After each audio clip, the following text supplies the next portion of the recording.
여러분 안녕하세요. 오늘은 좀 흥미로운 글을 같이 보려고 하는데요.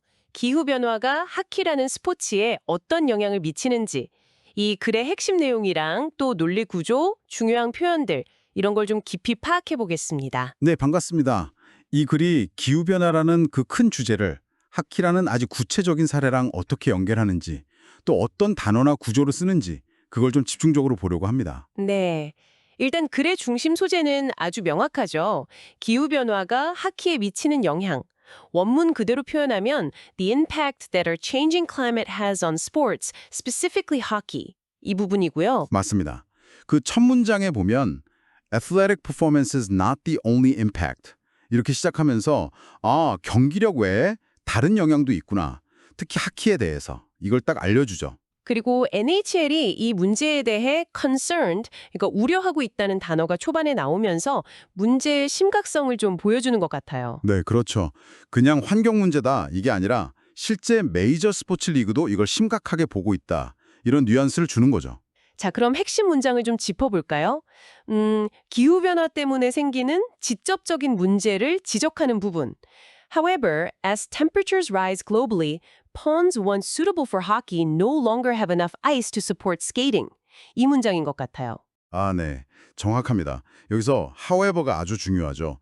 그 전까지는 traditionally, 전통적으로는 frozen ponds, 꽁꽁 언 연못에서 하키를 했다. 이런 배경을 설명하다가 however를 딱 쓰면서 상황이 반전되는 거예요. 네, temperatures rise. 기온이 오르면서 연못이 no longer have enough ice. 그러니까 스케이트 탈 만큼 충분한 얼음이 얼지 않는다. 이게 핵심 문제군요. 그렇죠. 심지어 아예 얼지 않거나 do not freeze, 얼어도 그 기간이 shorter periods, 더 짧아진다는 불연 설명도 있고요. 그럼 이 문제가 구체적으로 어떤 결과로 이어지는지 그 다음 문장들이 설명해 주죠. 네, 바로 this means라는 표현으로 시작하는데요.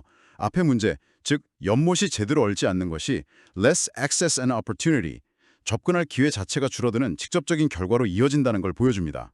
기회가 줄어든다? 네, 단순히 좀 불편해졌다 이게 아니라 하키를 접할 기회 자체가 줄어든다는 거죠. 그리고 그 영향이 또 여기서 끝나지 않는 것 같아요. 맞아요. 그 다음 문장에 this may translate into 이렇게 나오는데 여기서 this도 앞서 말한 기회 감소를 가리키는 거고요. 이게 결국엔 fewer players and fans, 선수나 팬이 줄어드는 더 큰 잠재적 문제로 이어질 수 있다는 걸 보여주는 거죠. 아, 스포츠의 기반 자체가 흔들릴 수도 있다. 뭐 이런 거네요. 그렇죠. 근데 여기서 또 moreover라는 접속 부사가 나오면서 문제를 하나 더 추가해요. 어떤 문제가 또 있죠? 야외에서 못하니까 선수들이 어쩔 수 없이 forced 돼서 indoor venues, 실내 시설로 가야 하는데 이 실내 시설이라는 게 more expensive and harder to access, 더 비싸고 접근하기도 어렵다는 새로운 문제가 생긴다는 겁니다. 아, 그러니까 환경 문제가 이제 사회 경제적인 문제로까지 확장되는 거네요. 바로 그겁니다. 그래서 더스라는 결론을 내리는 접속 부사가 등장하죠. 앞서 말한 그 실내 시설 문제 때문에 특히 rural areas, 시골 지역이나 poor families, 가난한 가정 출신의 재능 있는 선수들이 프로 수준까지 성장하기가 much more difficult, 훨씬 더 어려워진다. 이런 결론에 도달하는 거죠. 정말 현실적인 문제네요. 그리고 마지막 문장이 이 모든 걸 딱 정리해주는 느낌이고요. 네, 맞아요. 마지막 문장의 this가 바로 앞문장 내용, 그러니까 특정 계층 선수들이 성장하기 어려워지는 그 상황을 받아서 하키가 결국 economically disadvantaged, 경제적으로 어려운 사람들에게는 inaccessible, 아예 접근 불가능한 스포츠가 될 수도 있다. 이런 최종 전망을 제시하는 거죠. 여기서 poor families가 economically disadvantaged로 표현이 바뀌면서 의미가 좀 더 강조된 거군요. 네, 그렇습니다. 의미도 확장되고 강조되는 효과가 있죠. 전체적으로 보면 frozen ponds, outdoors 같은 야외 환경이랑 indoor venues, 실내 시설이 대조되면서 변화를 보여주고요. 또 less access opportunity, harder to access, difficult, inaccessible 같은 단어들을 통해서 접근성 문제가 점점 심각해지는 그 흐름을 아주 잘 보여주고 있어요. 그럼 이 글의 논리 구조를 한번 정리해 볼까요? 문제 제기, 기후 단화와 NHL의 우려로 시작해서 과거 상황, 야외 연못 하키를 보여주고 여기서 전환점, however, 현재 문제 발생, 연못 결빙 불가이 나오고 그 결과로 직접적 결과, 기회 감소, 그리고 잠재적 결과, 선수 팬 감소로 이어지고요. 네, 맞아요. 그리고 거기에 추가 문제, Moreover, 실내시설 이용 강제 및 비용 접근성 문제가 더해주고 결론, thus, 특정 계층의 어려움 가중으로 갔다가 최종적으로 스포츠 접근성 악화 전망 이렇게 흐르는 구조네요. 네, 아주 정확하게 정리하셨습니다. 원인에서 결과로 또 그 결과가 다른 문제로 이어지는 그런 인과관계랑 문제 심화 과정이 명확하게 드러나는 구조죠. 좋습니다. 자, 그럼 이 글의 핵심 내용을 한번 정리해 볼까요? 먼저 한 문장 요약부터 해볼까요? 네, 이렇게 요약할 수 있겠습니다. 기후변화로 인한 야외 연못 결빙 감소는 캐나다 젊은이들의 하키 접근성을 낮추고 특히 경제적으로 취약한 계층에게 하키를 배우기 어렵게 만들어 스포츠의 미래를 위협한다. Climate change is reducing access to hockey for young Canadians by limiting frozen pond skating, potentially making the sport inaccessible to the economically disadvantaged and threatening its future. 네, 좋습니다. 그럼 그 전체의 요지는 이렇게 정리할 수 있겠네요. 기후변화는 전통적인 야외 하키 연습 기회를 감소시켜 선수 육성 및 스포츠 접근성에 부정적인 영향을 미치며 특히 경제적 불평등을 심화시킬 수 있다. Climate change negatively impacts hockey player development and accessibility by diminishing traditional outdoor practice opportunities, potentially exacerbating economic inequality within the sport. 그리고 이 글의 주제와 제목을 정한다면 이렇게 생각해 볼 수 있겠어요. 주제는 기후변화가 하키 참여 및 접근성에 미치는 사회경제적 영향 The socio-economic impacts of climate change on hockey participation and accessibility. 제목은 좀 더 함축적으로 얼음이 녹을 때, 기후변화와 하키의 미래, When the ice melts, Climate change and the future of hockey. 괜찮은데요? 네, 좋은데요? 네, 오늘은 이렇게 기후변화가 하키라는 스포츠에 미치는 어떻게 보면 좀 예상치 못했던 영향과 그 사회 경제적인 파급 효과까지 다룬 글을 자세히 분석해봤습니다. 논리적 흐름이랑 핵심 표현들을 따라가 보니까 글의 메시지가 더 명확하게 와닿는 것 같습니다. 네, 분석을 마치고 나니까 이런 질문도 던져볼 수 있을 것 같아요. 오늘 다룬 하키 사례 말고도 기후변화가 우리가 그냥 당연하게 즐겨왔던 다른 문화활동이나 여가활동에는 또 어떤 정말 예상치 못한 방식으로 영향을 미치고 있을까? 한 번쯤 생각해 볼 문제인 것 같습니다. 네, 정말 그렇네요. 오늘 함께해 주신 여러분 감사합니다.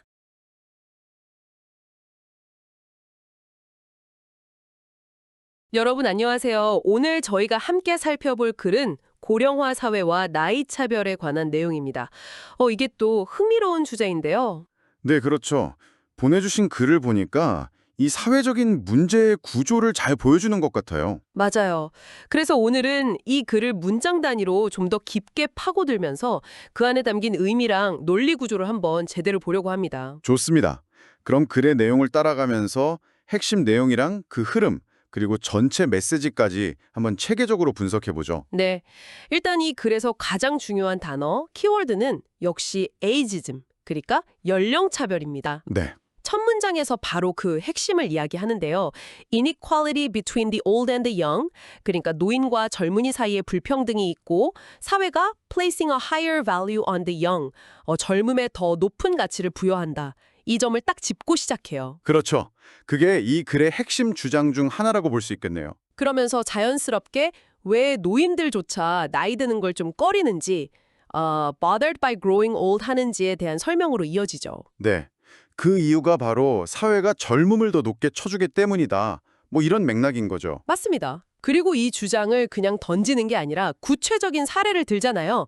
시니어 푸즈라는 제품의 마케팅 실패 사례. 아, 네. 그 사례가 아주 적절했어요. 이게 결과적으로 complete failure, 그러니까 완전 실패였다는 거죠. 근데 그 이유가 재밌어요. 사람들이 people didn't want to be seen eating the stuff, 그걸 먹는 모습을 남들이 보는 걸 원치 않았다는 거예요. 네네. 왜냐면 그게 자기를 labeling them old, 늙었다고 딱지 붙이는 것 같고 우리 사회에서는 it is still an embarrassment to be old, 나이 드는 게 뭐랄까 여전히 좀 부끄러운 일이니까요. 그렇죠. 여기서 딱 주장 예시로 이어지는 논리적 흐름이 명확하게 보입니다. 네. 그리고 이 예시를 통해서 이제 결론 같은 문장이 나오죠. American culture is youth-oriented.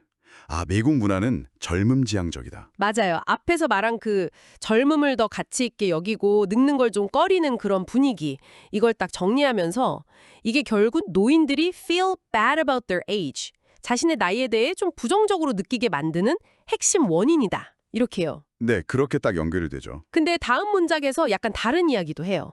이런 감정이 단순히 biological and psychological processes, 그러니까 생물학적, 심리적 노화 과정 때문일 수도 있다고 언급은 하는데 거기서 바로 벗이 나오죠. 네, 이 벗이 중요하죠. 아주 중요합니다. 여기서 논의의 무게중심이 확 바뀌는 거예요. 이제부터는 social forces, 즉 사회적인 힘의 영향력을 강조하기 시작하는 거죠. 아, 사회적 요인. 네, 구체적으로 예를 드는 게 사회가 노인을 a national treasure, 무슨 국가의 보물, 이게 아니라 a national burden, 국가의 부담으로 보는 경향이 있다는 거예요. 부담이라 좀 슬픈 표현이네요. 그렇죠. 그리고 이런 사회적인 힘이 개인의 어떤 생물학적, 심리적 노화 경험을 worsen or diminish, 더 나쁘게 만들 수도 있고 반대로 좋게 만들 수도 있다.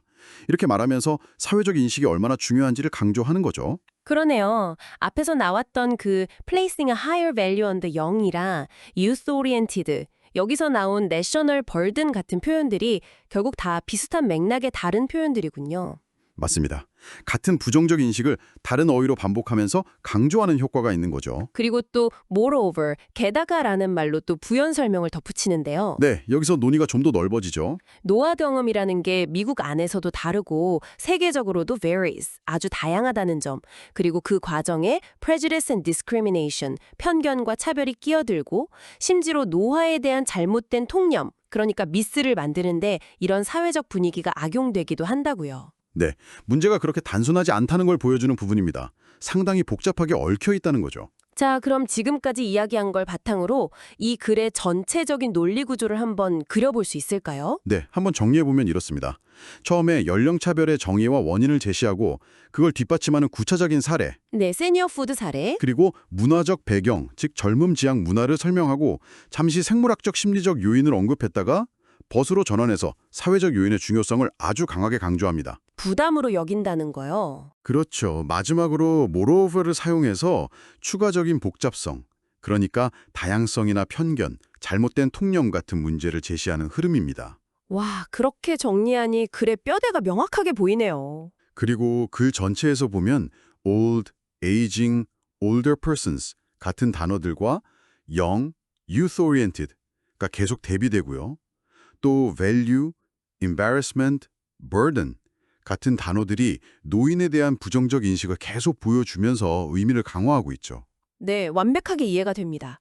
그럼 이 글 전체를 딱 한 문장으로 요약한다면 어떻게 될까요? 연령차별은 젊음을 우선시하는 사회적 가치관에서 시작되고 이게 노인들이 스스로를 좀 부정적으로 보게 만들고 또 사회적인 힘 때문에 더 심각해질 수 있는 그런 복잡한 문제다. 이 정도? 네, 아주 좋은 요약입니다. 핵심을 잘 담았어요. 조금 더 압축해서 요지를 말한다면 미국 사회의 그 젊음 지향 문화랑 노인을 부담으로 보는 시선이 결국 노인들의 부정적인 감정을 만들고 연령차별을 더 심하게 만든다. 이렇게도 볼 수 있겠네요. 아, 그것도 명확하네요.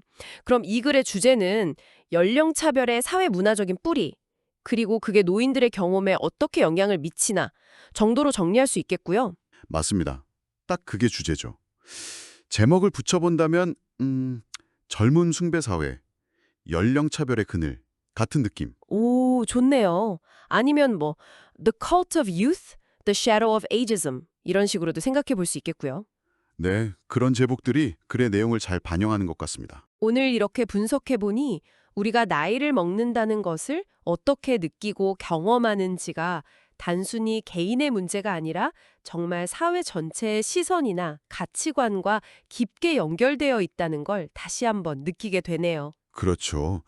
사회적 힘이라는 게 생각보다 훨씬 크게 작용하는 것 같습니다. 그래서도 잠깐 나왔지만 만약 우리 사회가 노인을 부담이 아니라 정말 보물로 바라보는 쪽으로 조금이라도 바뀔 수 있다면 우리의 노년은 그리고 어쩌면 사회 전체는 어떻게 달라질 수 있을까요?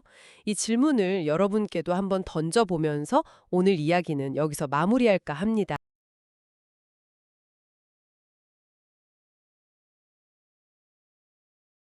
안녕하세요, 여러분. 오늘은 문화 도구와 인지 능력이라는 흥미로운 글을 좀 더 깊이 파고들어 볼까 합니다. 네, 안녕하세요. 이 글은 문화가 우리 생존과 번영을 위해 중요한 도구들을 어떻게 물려주는지에 대한 이야기인데요. 맞습니다.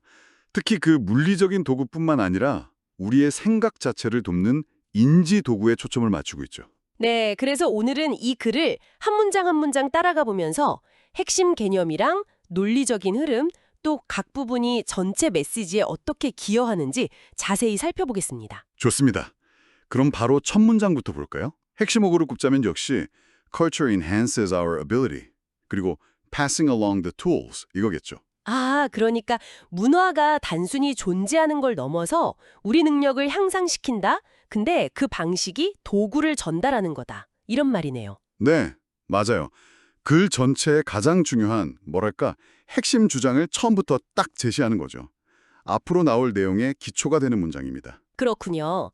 그럼 그 도구라는 게 구체적으로 뭘까 궁금해지는데 바로 다음 문장에서 답을 주네요. 네, physical objects라는 표현이 나오고 예시로 hammers, scissors 같은 걸 두죠. 망치, 가위. 아, 손에 잡히는 이런 물리적인 도구들. 이걸 먼저 이야기하면서 앞서 말한 좀 추상적인 툴즈 개념을 조금 더 구체화하는 거군요. 그렇죠. 일단 이해하기 쉬운 것부터 시작하는 거죠. 그런데 이 글의 진짜 핵심은 이게 아니에요. 아, 그렇죠. 세 번째 문장을 보면 딱 전환이 느껴지죠? 네, 바로 but이라는 단어로 시작하잖아요. 이게 중요합니다. 논점을 물리적 도구에서 다른 걸로 확 바꾸는 역할을 해요. 그 다른 것이 바로 네, cognitive tools, 즉 인지 도구입니다. 이 글의 주인공이죠. 아하, 인지도구. 이게 우리가 think in more productive ways. 그러니까 더 생산적으로 사고하도록 돕는다고 강조하고 있어요. But 덕분에 물리적 도구 얘기에서 인지도구라는 핵심 주제로 자연스럽게 넘어가는 거죠. 인지 도구라. 처음 들으면 약간 막연할 수도 있을 것 같은데요. 네, 그래서 바로 다음 문장에서 더 자세히 설명해 줍니다. Variety of forms라는 말처럼 아주 다양한 형태로 존재한다고 하죠. 예를 들면 개념, concepts, 상징, symbols, 뭐 전략, strategies, 절차, procedures 같은 것들이요. 맞습니다. 그리고 이런 것들의 목적은 결국 tackle life's mental challenges, 살면서 부딪히는 여러 정신적인 과제를 해결하는 데 도움을 주는 거고요. 그러니까 인지 도구가 정확히 무엇이고 어떤 기능을 하는지 딱 정의해주는 부분이네요. 그렇죠. 그리고 나서는 이제 구체적인 예시들이 쭉 나옵니다. 이해를 돕기 위해서요. 다섯 번째 문장이 for example로 시작하죠. 네. 첫 번째 예시로 system of numbers, 숫자 체계를 들고 있습니다. 아, 숫자요. 이 숫자 체계 덕분에 우리가 perform precise calculations, 아주 정밀한 계산을 할 수 있게 된다는 거죠. 확실히 그러네요. 숫자가 없으면 복잡한 계산은 뭐 거의 불가능하니까요. 앞서 말한 정신적 과제, 해결을 돕는다는 거에 완벽한 예시 같아요. 맞습니다. 이게 바로 인지도구의 힘이죠. 다음 예시들도 흥미로워요. 네, maps, 지도가 나오고요. 이건 우리가 find our way, 길을 찾도록 돕는 도구죠. 그리고 또 writing system, 문자 체계도 나옵니다. 우리 생각을 record our thoughts, 할 수 있게 해주죠. 지도나 문자나 사실 눈에 보이는 형태가 있긴 하지만 그 본질은 길 찾기나 생각 기록 같은 정신적인 활동을 돕는 거니까 이것도 인지 도구가 맞네요. 정확합니다. 시스템으로서 기능하는 거죠. 그리고 여덟 번째 문장에서는 by the way라는 표현을 쓰면서 컴퓨터를 언급해요. 아, 컴퓨터. 이건 좀 더 현대적인 예시네요. 네, 근데 컴퓨터는 좀 재밌는 게 cognitive tools as well as physical ones라고 표현돼요. 아, 물리적 도구이면서 동시에 인지 도구다. 그렇죠. 눈에 보이는 기계, 즉 물리적 도구이기도 하지만 동시에 우리가 think in increasingly sophisticated ways, 점점 더 정교하게 사고하도록 돕는 아주 강력한 인지 도구라는 거예요. 하드웨어랑 소프트웨어가 결합된 뭐 그런 느낌이네요. 어떻게 보면 물리적 도구와 인지 도구의 경계가 좀 모호해질 수도 있다는 걸 보여주는 예시 같기도 하고요. 맞아요. 그런 점도 시사하죠. 자, 이렇게 여러 도구들을 살펴봤는데 이걸 마지막 문장에서 깔끔하게 정리해줍니다. 네, 앞에서 말한 모든 도구들, all of these tools는 결국 뭐다? 바로 cultural creations, 즉 문화적인 창조물이라는 거죠. 아, 그냥 하늘에서 뚝 떨어진 게 아니라 네, 오랜 시간에 걸쳐서 쌓인 collective ingenuity and meaning making, 그러니까 집단적인 창의성과 의미 부여의 결과물이라는 겁니다. 들어보니까 첫 문장에서 tools라고 했다가 세 번째 문장에서 cognitive tools로 구체화하고 마지막에 다시 all of these tools로 묶어주면서 이 도구라는 핵심 개념이 글 전체를 쭉 관통하고 있다는 게 명확하게 보이네요. 정확히 보셨습니다. 그래서 글의 논리 구조를 한번 정리해보면 일단 문화가 도구를 통해 능력을 향상시킨다는 주제 제시, 문장 1, 그다음에 물리적 도구 예시, 문장 2, 그리고 벗으로 전환해서 핵심인 인지도구 소개, 문장 3, 네. 그리고 인지도구의 정의와 기능 설명, 문장 4, 그다음엔 구체적인 예시들 쭉 나오죠. 숫자, 지도, 문자, 컴퓨터. 문장 5에서 8, 그렇죠. 예시들로 뒷받침하고 마지막으로 이 모든 도구가 결국 문화적 창조물이다라고 강조하면서 마무리하는 문장 9. 이런 흐름인 거죠. 정말 명쾌하게 정의가 되네요. 그럼 이 글 전체를 한 문장으로 요약한다면 어떻게 할 수 있을까요? 한번 시도해 보시죠.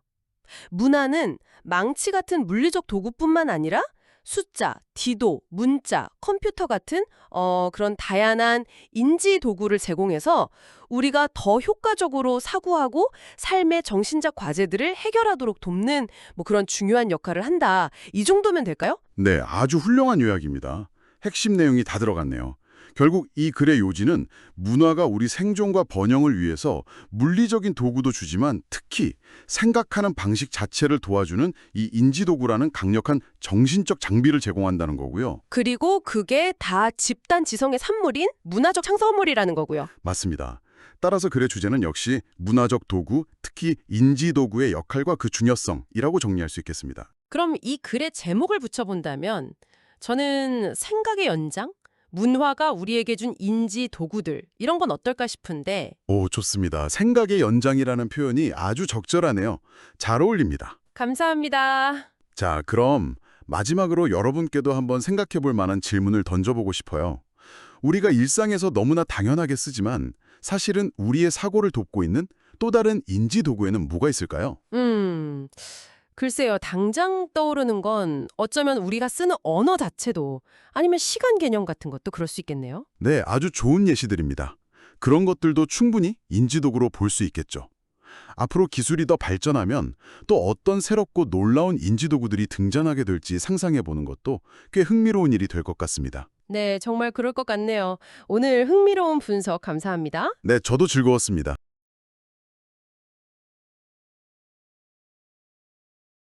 여러분 안녕하세요. 오늘은 우리가 장볼 때 자주 보는 유기농 라벨 있잖아요. 특히 미국 농무부, 그 USDA의 축산물 기준을 한번 자세히 들여다볼까 합니다. 이 기준이 과연 동물을 인도적으로 다루는 걸 충분히 보장하는지 좀 비판적인 시각에서 분석한 자료를 가지고 왔어요. 네, 안녕하세요. 이게 사실 꽤 흥미로운 주제죠. USDA 유기농 인증이라는 게 최소한의 요건들을 제시하긴 하는데 이게 동물복지 측면에서 보면 충분하지 않다는 목소리가 꾸준히 나오고 있거든요. 특히 오늘 자료에서는 그 야외 접근 규정의 허점을 좀 날카롭게 지적하고 있습니다. 맞아요. 저도 보면서 그 부분이 딱 눈에 들어오더라고요. 자료 첫 부분에서부터 핵심 어구를 제시하는데 USDA Organic Standards, 그러니까 USDA 유기농 기준, 그리고 Animal Products, 즉 육류, 우유, 달걀 같은 축산물에 적용되는 Minimum Requirements, 최소 요건에 대해 이야기하고 있죠. 근데 이게 과연 Humane Way, 인도적인 방식으로 동물을 기리는 기준이 되느냐? 이게 핵심 질문인 것 같아요. 네, 그렇죠. 바로 그 다음 문장에서 비판이 등장하는데요. However, 하지만이라는 접속사를 쓰면서요. Critics say the government's standards are not strict enough. 그러니까 비판론자들은 정부 기준이 충분히 엄격하지 않다고 본다는 거죠. 동물이 사육되고 운송되고 도축되는 과정 전반에서요.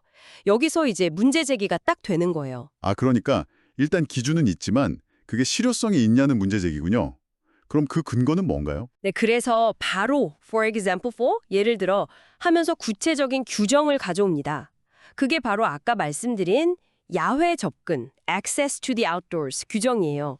근데 여기서 또 하회바가 나옵니다. 또 하회버요? 어떻게 해석될 여지가 있다는 거죠? 그 자료 문장을 보면 Critics say opening a barn door just minutes per day, however, might meet this definition. 이 부분이 핵심이에요. 그러니까 비판가들은 하루에 그냥 뭐 몇 분 정도 헛관문만 잠깐 열어두는 걸로도 이 야외 접근 규정을 충족한다고 해석될 수 있다고 보는 거죠. 와, 잠깐만요. 그럼 유기농 딱지가 붙어 있어도 동물들이 실제로 walk freely around an outdoor range or pasture, 그러니까 뭐 넓은 방목장이나 목초지를 자유롭게 거닐 기회가 거의 없을 수도 있다는 거네요. 네, 그럴 가능성을 배제할 수 없다는 거예요. 그게 바로 비판의 핵심인 거죠. 규정은 있지만 실제 동물 복지로 이어지지 않을 수 있다. 정말 생각지도 못한 허점이네요. 그럼 그 다음 인스테드는 어떤 역할을 하나요? 인stead는 대신에라는 뜻이잖아요. 앞서 말한 형식적인 규정 충족의 결과로 나타날 수 있는 실제 상황을 보여주는 거죠. 유기농 동물들이 야외에서 자유롭게 다니는 대신에 confined, close quarters, 즉 갇혀있고 비좁은 공간에서 지낼 수도 있다는 거예요. 마치 conventionally raised farm animals, 그냥 일반적인 방식으로 사육되는 동물들처럼. 듣고 보니 이 접속 부사들이 글의 논리를 아주 명확하게 만들어주네요. 첫 번째 however는 문제 제기, for example은 구체적 사례 제시, 두 번째 however는 그 사례의 문제점 심화, 그리고 instead는 대안적인 현실 제시. 맞습니다. 그런 식으로 논리가 전개되면서 USDA의 유기농 기준의 실효성에 대한 의문을 점점 더 깊게 파고드는 거죠. 자료에서는 이런 용어들의 미묘한 차이도 지적해요. 규정상의 access to the outdoors나 access to pasture와 실제 동물들이 누리는 walk freely around an outdoor range or pasture 사이에는 간극이 있을 수 있다는 거죠. 그리고 유기농 동물이라도 실제로는 confined, close quarters에 있을 수 있다는 점을 conventionally raised farm animals와 비교하면서 문제의 심각성을 부각시키고요. 네. 그러다 보니 일부 생산자들은 to solve this problem, 이 문제를 해결하기 위해 아예 pasture raised, 목초 사육 같은 좀 더 명확한 라벨을 추가로 사용하기도 한다고 해요. 하지만 여기서 또 문제가 생기죠. free range, cage free, grass fed 같은 다른 라벨들이 너무 많아서 소비자들이 혼란스러울 수 있다는 거예요. 그래서 자료 마지막 부분에서 consumers, however, 하지만 소비자들은 주의해야 한다고 다시 한번 강조하는 거군요. 라벨들이 다 비슷해 보여도 실제 의미는 다를 수 있으니까요. 정확합니다. 이 글 전체에서 보면 USDA Organic Standards, the Government Standards, the USDA Regulations, this definition 같은 표현들은 전부 USDA 유기농 규정을 가리키고 있고요. 반면에 humane way, walk freely, raised in a pasture 같은 표현들은 좀 더 이상적인, 인도적인 사육 환경을 나타내는 표현들이죠. 또 confined, close quarters, confined facility 등은 그 반대의 현실, 즉 동물이 갇혀 지내는 환경을 의미하고요. 그럼 이 글의 논리 구조를 한번 정리해 볼까요? 처음엔 USDA 유기농 기준을 소개하고 however로 비판적인 시각, 즉 기준이 불충분하다는 문제를 제기하고 for example로 야외 접근 규정을 구체적인 예시로 들고 다시 however와 instead를 사용해서 그 규정의 허점과 실제 사육 환경의 문제점을 심화시키고 마지막으로 to solve this problem 같은 표현으로 일부 생산자들의 대안적인 라벨 사용을 언급하면서 동시에 consumers, however를 통해 소비자 주의를 환기시키는 흐름이네요. 네, 아주 정확하게 파악하셨습니다. 도입, 문제 제기, 구체화, 비판 심화, 대안 제시 및 주의 환기. 딱 떨어지는 구조죠. 그럼 이 전체 내용을 한 문장으로 요약한다면 어떻게 될까요? 쉽지 않지만 USDA 유기농 축산 기준, 특히 야외 접근 규정은 실제 동물의 인도적 사육을 보장하기에 불충분하다는 비판이 제기되며 다양한 라벨이 혼란을 야기할 수 있어 소비자의 신중한 판단이 요구된다 정도로 할 수 있겠네요. 오, 명확한데요. 그럼 글의 요지는 뭘까요? 요지는 결국 현행 USDA 유기농 기준만으로는 동물의 인도적 처우를 완전히 신뢰하기 어려우며 라벨 너머의 실제 사육 환경을 파악하려는 노력이 필요하다 정도가 될 것 같습니다. 주제는 그럼 USDA 유기농 축산 기준의 실효성과 라벨링 문제 정도겠네요. 제목을 붙여본다면요? 약간 자극적으로 유기농 라벨에 숨겨진 진실, USDA 기준 믿어도 될까? 뭐 이런 건 어떨까요? 하하, 좋네요. 오늘 이렇게 자료를 깊이 파고들어 보니까 단순히 유기농 마크만 보고 안심할 게 아니라는 생각이 정말 강하게 드네요. 라벨 이면에 있는 규정의 세부 내용이나 해석의 여지까지 고려해야 한다는 점이 중요 포인트 같습니다. 맞습니다. 결국 이 자료는 유기농이라는 단어가 주는 긍정적인 이미지와 실제 규정 운영 사이의 간극을 보여주면서 우리에게 좀 더 비판적인 시각을 요구하고 있는 거죠. 말씀하신 것처럼 프리 레인지나 그래스페드 같은 다른 라벨들도 마찬가지고요. 반드시 넓은 초원에서 자유롭게 자랐다는 의미는 아닐 수도 있거든요. 오늘 저희가 나눈 이 이야기들이 여러분이 식품을 고르실 때 혹은 관련 정책이나 사회적 논의를 접하실 때 조금이나마 도움이 되었으면 하는 바람입니다. 네, 라벨 정보를 무조건 믿기보다는 그 의미를 한 번 더 생각해보는 계기가 되었으면 좋겠습니다. 마지막으로 질문 하나를 던지면서 마무리할까 합니다. 우리가 매일 마주하는 이 수많은 식품 라벨들, 과연 어디까지가 진실이고 우리는 얼마만큼 신뢰할 수 있을까요? 그리고 정말로 책임감 있고 윤리적인 소비를 원한다면 우리는 라벨 너머에 무엇을 더 알아야 할까요? 이 질문에 대한 답은 아마 우리 모두가 계속 고민해봐야 할 숙제인 것 같습니다. 오늘은 여기서 마무리하겠습니다.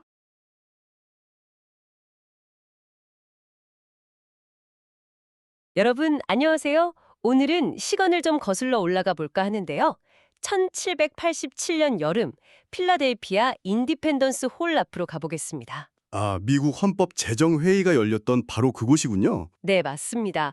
그 회의가 한창이던 당시 그 거리에는 아주 기묘한 광경이 있었다고 해요. 기묘한 광경이요? 어떤 건데요? 오늘 저희가 함께 살펴볼 자료가 바로 필라델피아의 흙더미라는 글의 발췌문인데요. 이 짧은 글을 통해 그 당시 상황과 그 안에 담긴 의미를 한번 자세히 들여다보는 시간을 갖겠습니다. 네, 좋습니다. 그 흙더미 이야기 흥미롭네요. 글의 시작이 이렇습니다. 만약 1787년 필라델피아 거리를 걷고 있었다면 something strange, 그러니까 무언가 이상한 것과 마주쳤을 거다. 이렇게 시작해요. 아, 시작부터 궁금증을 확 던져주네요. 도대체 그 이상한 것이 뭘까 하고요? 그렇죠. 바로 다음 문장에서 그 정체가 나오는데요. 네, 거리에 gigantic mound of dirt, 그러니까 정말 거대한 흙더미가 있었다는 거죠. 이 글의 중심 소재가 바로 이 흙더미예요. 아니, 길 한가운데에 거대한 흙더미라뇨? 대체 왜 그런 게 있었을까요? 그게 말이죠. 일부러 만들어 놓은 거였어요. 재원회의 대표단들이 지시해서 쌓은 일종의 earthen noise barrier, 그러니까 흙으로 만든 소음 차단벽이었던 거죠. 아, 소음 차단벽이요? 네, 당시 뭐 마차 지나가는 소리, 또 상인들 소리 같은 그런 거리 소음이 꽤 시끄러웠나 봐요. 그런 소리들이 회의장 안까지 들려서 방해가 될까 봐 그랬군요. 맞습니다. 대표단들의 intense deliberation, 이게 아주 치열하고 깊은 숙고를 의미하는데 이런 중요한 논의 과정을 방해할까 봐 우려했던 거예요. 여기서 they는 앞문장의 the delegate, 즉 대표단들을 가리키는 거고요. 와, 정말 중요한 회의였으니까 그 집중을 위해서 물리적인 장벽까지 세웠다는 거네요. 대표단들의 절박함 같은 게 느껴지는데요. 그렇죠. 근데 재미있는 점은요. 그렇다고 해서 그들이 뭐 완전한 침묵, 예를 들면 monastic silence라고 표현했는데 이런 수도원 같은 절대적인 고요함을 원했던 건 또 아니라는 거예요. 오, 그건 좀 의외인데요? 소음을 막으려 한 거 아니었나요? 외부 소음은 막으려 했지만 아이러니하게도 회의장 안은 오히려 꽤나 시끄러웠다는 기록이 많아요. 회의장 아니요? 네, 기록을 보면 plenty of bitter vocal disagreements, 그러니까 아주 격렬한 의견 대립이나 말다툼이 끊이지 않았다고 합니다. 허허, 그랬군요. 심지어 글에서는 뭐 당시 시대 분위기를 생각해보면 가끔씩 occasional moments of emotional release, 그러니까 뭐 소리를 지르거나 물건을 던지면서 감정을 표출하는 순간들도 있었을지 모른다고 추측할 정도예요. 회의가 얼마나 격렬했는지 짐작이 가죠. 와, 외부 소음은 철저히 막으면서 내부에서는 그렇게 격렬한 토론과 언쟁이 벌어졌다니 굉장히 대조적이네요. 바로 그 지점이 이 글에서 아주 중요합니다. 여기서 글의 흐름이 한번 전환되는데요. still 이라는 접속 부사로 시작하는 문장이 나와요. Still, 여전히 그럼에도 불구하고 격렬한 토론이 오갔다 할지라도 difficult thinking as a group, 즉 집단으로서 어려운 사고를 해내는 것, 이걸 위해서는 a quiet container, 조용한 외부 환경, 말하자면 집중할 수 있는 어떤 틀이 필요하다는 underlying recognition, 근본적인 인식이 분명히 있었다는 거죠. 아, 이 문장이 사실상 이 글의 핵심 메시지를 담고 있는 중심 문장이라고 볼 수 있습니다. 외부의 방해는 막아야 하지만 그 안에서의 치열한 논의 자체는 보장되어야 한다는 그런 공간의 필요성을 이야기하는 거죠. 그렇군요. 단순히 조용히 하려는 게 목적이 아니라 그 조용한 환경 속에서 치열하게 토론하고 어려운 결정을 내리는 집단적 숙고 그 자체를 가능하게 하려고 했다는 거네요. 정확합니다. 그래서 글의 마지막 문장이 이 흙더미의 역할을 다시 한번 딱 짚어주면서 끝나요. The big dirt mound was an effort to make this possible. 여기서 디스, 이것이 바로 앞문장에서 말한 조용한 환경 속에서 집단으로서 어려운 사고를 하는 것을 가리키는 거고요. 네, 맞아요. 흙더미는 결국 그 중요한 목표를 실현하기 위한 구체적인 노력이었던 셈이죠. 와, 정말 짠문 글인데 논리 구조가 아주 탄탄하네요. 일단 현상, 그러니까 흙더미를 제시하고 그렇죠. 그다음에 그 목적, 소음 차단. 그리고 그 이유, 숙고 방해. 그러다 오해할 수 있는 부분, 완전한 침묵은 아니었다는 점을 짚어주고 네, 내부 상황과의 제조를 통해서요. 핵심 메시지, 즉 그럼에도 불구하고 조용한 환경은 필요했다는 걸 강조한 뒤에 마지막으로 흙더미의 역할을 다시 확인시켜주는 이런 흐름이군요. 맞습니다. 원인-결과 관계랑 대조가 잘 드러나는 구조죠. 또 처음에 그 Something Strange가 Gigantic Mound of Dirt 그리고 Earth Noise Barrier로 구체화되는 과정이라든지 아, 네네. 또 소음 차단의 목표였던 Intense Deliberation이 나중에는 Quiet Container나 Difficult Thinking as a Group이라는 표현으로 반복되면서 의미가 점점 깊어지는 것도 볼 수 있어요. 같은 개념을 다른 말로 표현하면서 주제를 강화하는 거죠. 핵심 개념들의 흐름을 그렇게 따라가 보는 것도 의미 있겠네요. 자, 그럼 이 글 전체 내용을 한 문장으로 요약해 볼까요?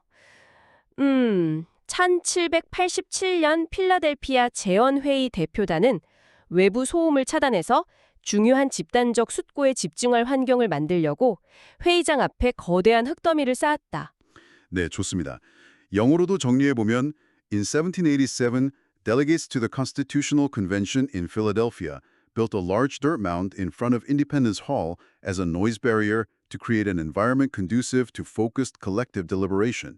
이렇게 되겠네요. 그럼 이 글의 요지는 뭐라고 할 수 있을까요? 제 생각에는 의미 있는 집단적 성과 혹은 숙고를 위해서는 외부의 방해 요소를 의식적으로 차단하고 집중할 수 있는 환경을 조성하려는 노력이 필수적이다. 이 정도로 정리할 수 있을 것 같습니다. Conscious effort to block external distractions and create a focused environment is essential for meaningful collective achievement. 네, 좋은데요. 글의 주제는 그래서 집중과 숙고를 위한 환경 조성의 중요성, The importance of creating an environment for focus and deliberation 이 되겠죠. 제목을 한번 붙여본다면 필라델피아의 흙더미, 집단적 숙고를 위한 장벽, The Philadelphia Dirt Mound, a barrier for collective deliberation. 이 정도가 어떨까요? 네, 아주 적절해 보입니다. 글의 핵심을 잘 담고 있네요. 오늘 1787년 필라델피아의 흙더미 이야기를 나눠봤는데요. 이게 그냥 과거의 재미있는 일화로만 그치는 게 아니라 오늘날 우리에게도 시사하는 바가 꽤 큰 것 같습니다. 네, 그렇죠. 마무리하면서 여러분께 이런 질문 한번 던져보고 싶어요. 우리 각자는 뭔가 중요한 생각이나 중요한 작업에 정말 몰입해야 할 때가 있잖아요. 네, 그럼요. 그럴 때 지금 우리의 삶과 일터 주변에 어떤 형태의 흙더미를 혹시 쌓아두고 계신가요? 아니면 어쩌면 더 나은 집중과 성과를 위해서 어떤 흙더미를 좀 의식적으로 쌓아 올릴 필요가 있을까요? 한번 좀 조용히 생각해 보시면 좋지 않을까 싶습니다. 오늘 우리가 나눈 이야기가 여러분 각자의 흙더미를 고민해보는 계기가 되었으면 좋겠네요. 오늘 분석은 여기까지입니다. 함께해 주신 여러분 고맙습니다. 고맙습니다. 여러분 안녕하세요. 오늘은 기억이 우리 머릿속에 어떻게 딱 자리 잡는지 그 첫 관문이죠. 부호화 과정을 다룬 글을 좀 같이 보려고 합니다. 네, 기억 인코딩 과정이라는 글의 일부인데요. 맞아요. 이걸 보면서 정보가 어떻게 기억으로 바뀌는지 그 비밀을 한번 파헤쳐보죠. 좋습니다. 자, 글 시작에 나오는 핵심 단어, 엔코딩. 이게 뭔가요? 네, 엔코딩, 그러니까 부호화인데요. 정보가 우리 기억 시스템 안으로 들어가는 방식 자체를 말합니다. 아, 기억 만드는 첫 단계다 이런 거군요. 네, 그렇죠. 그렇게 딱 명시하고 시작해요. 그럼 뭐든 다 부호화 될 수 있는 건가요? 그렇진 않고요. 보통은 정보에 attended to, 그러니까 주의를 기울여야 부호화가 된다고 해요. 아, 일단 신경을 써야 되는군요. 네, 근데 재밌는 게 꼭 주의를 안 기울여도 valid candidate for encoding, 그러니까 기억 부호화의 유효한 후보는 될 수 있다. 이런 여지를 좀 둬요. 후가 될 수 있다. 그건 무슨 뜻이죠? 뭐랄까, 모든 정보가 다 처리되는 건 아니지만 일단 처리될 만한 가치가 있는 상태는 될 수 있다는 거죠. 꼭 집중하지 않았더라도요. 그렇군요. 그럼 주의를 기울여서 처리된 정보는 어떻게 되나요? 그 멘탈 레퍼젠테이션이라는 말이 나오던데요. 네네. mental representation, 심적 표상. 이건 뭐 정보가 우리 마음속에 그려지는 이미지나 개념 같은 거예요. 아하. 근데 이게 우리가 attention, 주의를 얼마나 기울이고 또 amount of effort and detail, 노력과 세부 정보를 얼마나 투입하느냐에 따라서 그 모습이나 깊이가 확 달라진다고 설명합니다. 아, 그러니까 노력과 디테일이 중요하다는 거네요. 맞습니다. 그게 핵심이에요. 이걸 설명하려고 그래서 되게 재밌는 예를 들죠. 네, 맞아요. 그 shopping at a farmer's market for winter squash. 농산물 직판장에서 겨울 호박 고르는 상황이요. 아, 네네. 그냥 여러 호박을 쓱 이렇게 훑어볼 때 있잖아요. 네, 그럴 땐 뭐 하나하나 자세히 안 보죠. 그렇죠. 그때는 low level of processing, 낮은 수준의 처리만 일어난다는 거예요. 그냥 대충 보는 거니까요. 네. 그래서 결과적으로 shallow encoding, 얕은 부호화가 되고 기억에 남는 흔적도 weak memory traces, 약한 기억 흔적만 남게 된다고 하죠. 아, 낮은 처리 수준이 얕은 부호화로, 그게 또 약한 기억으로 딱 이어지네요. 네, 논리가 명확해요. 근데 반대 경우도 있잖아요. 아, 그 유독 눈에 띄는 호박. 맞습니다. 모양이 되게 특이하거나 아니면 엄청 크거나 뭐 어떤 이유든 really caught your attention, 정말로 주의를 확 끈 그런 호박이요. 네네. 그런 건 다르게 처리된다는 거죠. 그때는 자연스럽게 encode with more effort and detail, 더 많은 노력과 세부 정보로 부호화하게 된다고 말해요. 아무래도 더 집중해서 보게 되니까 그렇겠네요. 그렇죠. 더 많은 노력을 기울이는 거죠. 그 결과는 당연히 다르겠죠. 더 강한 기억이 남는다. 네, 맞습니다. stronger memory trace, 더 강한 기억 흔적으로 이어진다고 설명해요. 아하. 그러니까 주의를 끈다는 게 더 많은 노력과 세부 정보 투입으로 이어지고 이게 결국 더 강한 기억 흔적을 만드는 거죠. 이게 핵심적인 메커니즘이에요. 그러네요. 글 전체를 보면 용어들이 서로 대비되면서 의미를 강조하는 것 같아요. 네, 정확해요.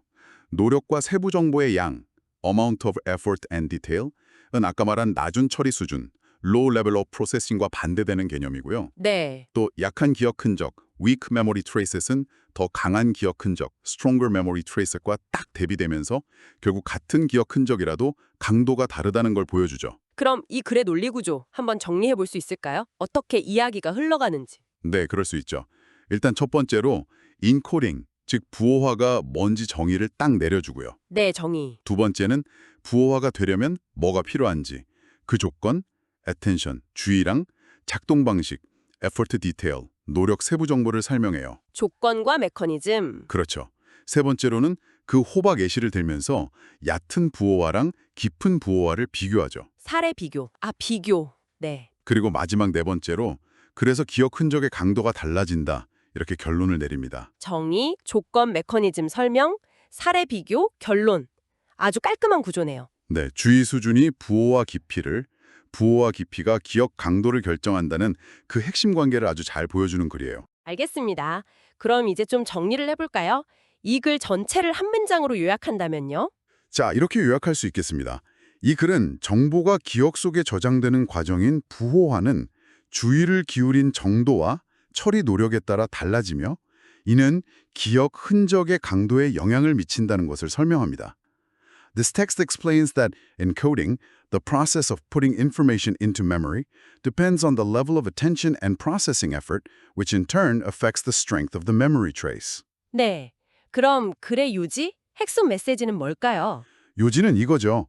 기억 부호화의 깊이는 주의 집중 수준과 처리 노력에 비례하며 더 깊은 부호화는 더 강한 기억을 남깁니다. The depth of memory encoding is proportional to the level of attention and processing effort. Deeper encoding leads to stronger memories. 알겠습니다. 주제도 한번 정해볼까요? 네, 이 글의 주제는 명확합니다. 기억 부호화 과정과 주의의 역할, the process of memory encoding and the role of attention. 마지막으로 이 글에 제목을 붙인다면 재미있는 제목 없을까요? 이걸로 하죠. 부호화와 주의력. The secret to memory, encoding and attention. 좋네요.